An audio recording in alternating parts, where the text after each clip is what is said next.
So this young lady is being attacked by the white supremacists after speaking the truth. I'll be real, she's just keeping it 100.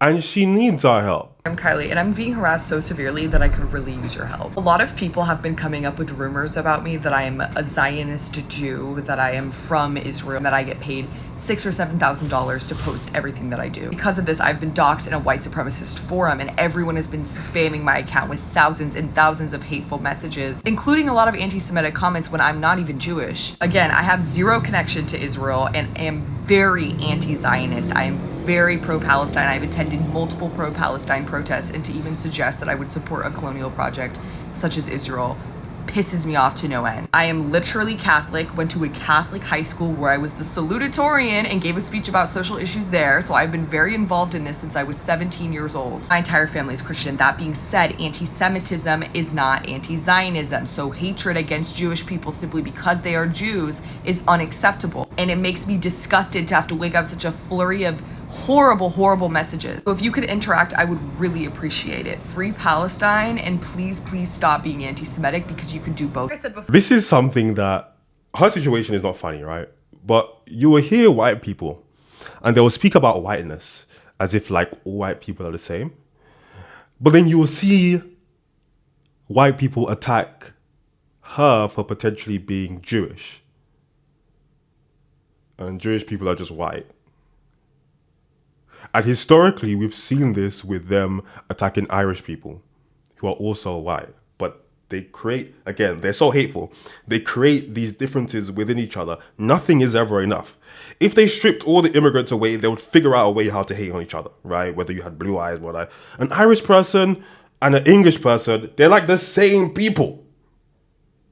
The differences are so minuscule. But it was no Irish, no blacks, no dogs. They still found a reason to hate. She's potentially Jewish. The modern day Jewish people are Europeans. Like you? But because they're not exactly like you, you find a way to hate. Very odd, very strange, mentally ill people, okay?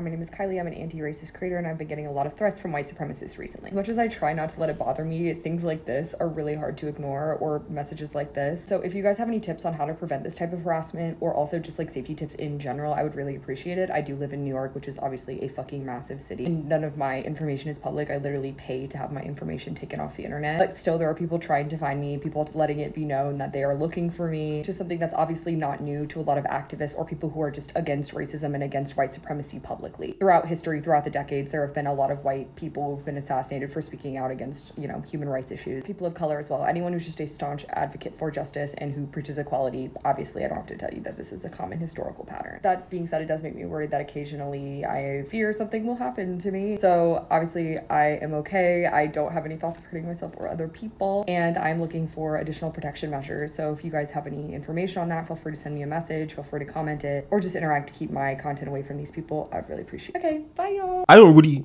have any advice. I'll be real. I don't know extra protection. I don't know. I'll just say maybe leave the country, if you're doing social media. If it gets to that point, you're doing social media, you can work from anywhere, right? Go live somewhere else.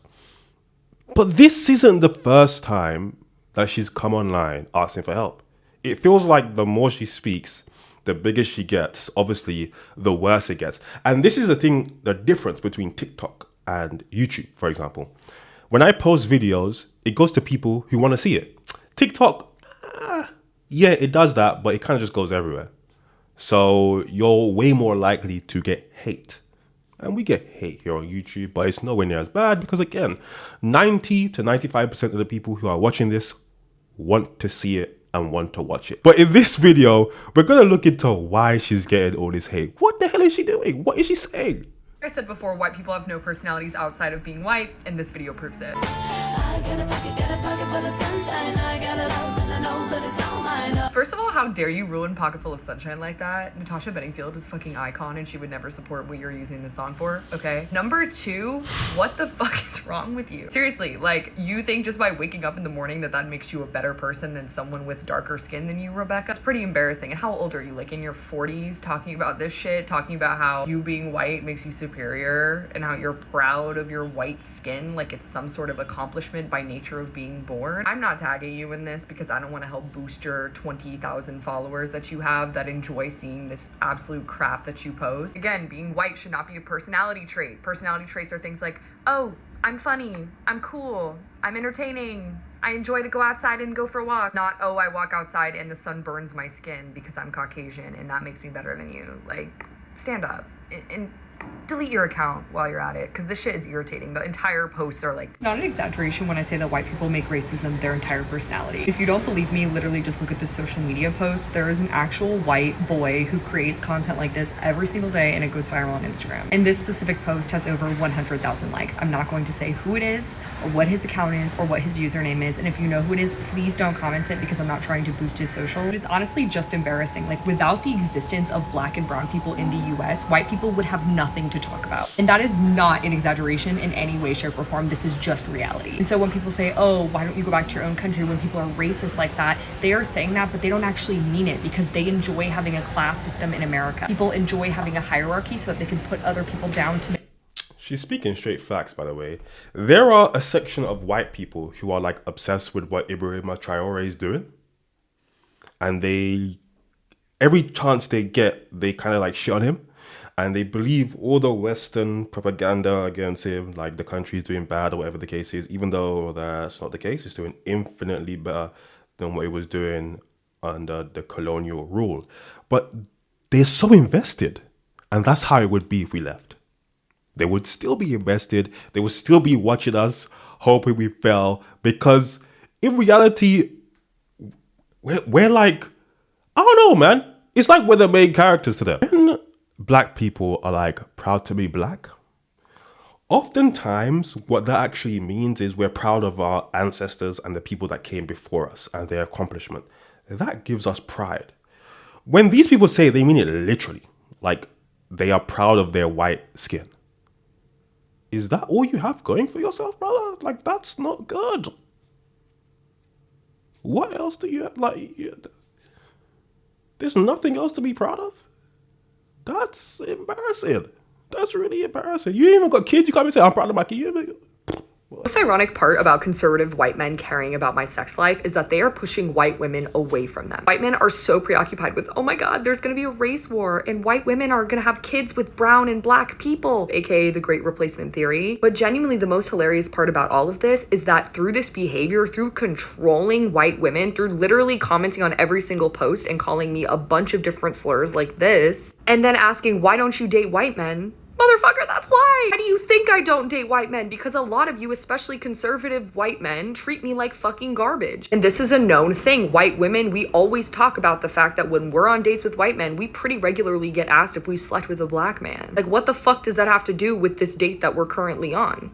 It's pure jealousy and rage. Or the fact that white conservative men make fun of leftist and liberal women for being conscientious and aren't good partners. Why would anyone want to marry you when you act like that? And that's the funniest part, is through their actions, they are making this a reality where white men are losing white women. And it's entirely their fault. I made my video talking about how white men objectify black men. I've had hundreds of people duet my video. Specifically black men that have gone online and started sharing all of the times that they have been groped, harassed, or had people walk up to them and proposition them for sex. It's an older white woman who is groping them, or it's a white husband who walks up to them and offers money to sleep with their wife. This is obviously a very dehumanizing and gross practice. And I think that the comments saying, oh, I wish this would happen to me, I wish this would happen to me, it's genuinely part of the reason why people view people of color as objects. And white people in particular have always seen black men as things that they can use at their disposal, or at whatever whim that they have, that they can use black men to sexually satisfy their desires. And it's completely disgusting and dehumanizing because it denies them both autonomy and agency. If you don't believe me, literally just check at all of the things, all of the stitches, all the duets. Just search up black men being propositioned on TikTok and you'll hear all of the stories of this happening. It's not just happening abroad, it's happening at nightclubs across the US every day. Keep your hands to yourself. always ask for fucking permission before you touch anyone. Story time, please. I completely forgot about this story. I was about 18 years old. I'm fresh from Grenada. If you're Caribbean, you know what it's like to, grow up in the Caribbean. Homophobia is normal. It's completely normal. Well, at that time, maybe it's different. It's not different. It's not different. It's a little bit better, but it's not different, okay? Homophobia, very normal, right? I always say there was a song about like some real homophobic shit. And if you got caught playing that song on your phone, you would get told off because you had a phone, right? That's how normal homophobia is. I come from an island of 7,000 people, Karaku. No gay people. Gayness it's not even allowed, right? I come over to the UK. I get a job because I need money, right? So I'm 18. I'm working, you know what I'm saying? Whatever the case is. Now, I'm a big human being, right? At the time, 18, I'm like 6'3" when I was 18. Maybe 6'2 and a half, 6'3". Got size like 13 feet at that time. And I'm at the till at Tesco. And these two white gay guys come up to the till. And I'm serving them. And they make a comment about my height. You know what I'm saying? How hard my height. And I tell them what my height is. And then they ask about my shoe size. And I tell them what my shoe size is. And then they go, oh my God, like you must have like a fat dick. Or something along those lines. And I remember feeling the most uncomfortable I've ever felt in my life. I had no idea what to do. I just laughed because I never experienced anything like that before. And her video about black guys being propositioned and sex and stuff, it brought up that core memory.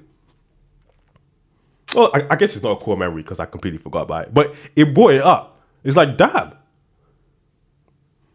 Yeah, this is actually a real thing. Now, look, if you've been watching me for any period of time, you know that the white feminists, we don't really get along, okay? It's not a demographic that I particularly like 9 times out of 10. But this woman here, oh no, she's growing on me. She's growing on me. I have to be honest. I'm sure there's some takes of hers that I don't like. But even though that may be the case, I don't want, anything bad to happen to her. I want her to, be safe. Like I want most people to be safe. So, hopefully she figures it out because the demons, they are on her case.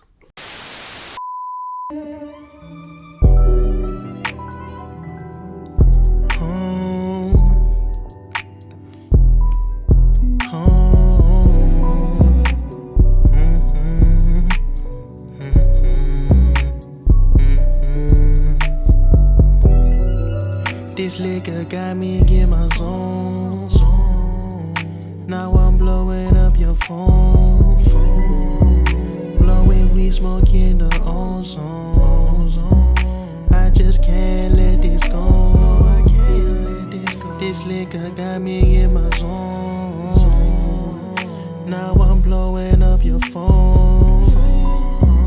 Blowing weed, smoking the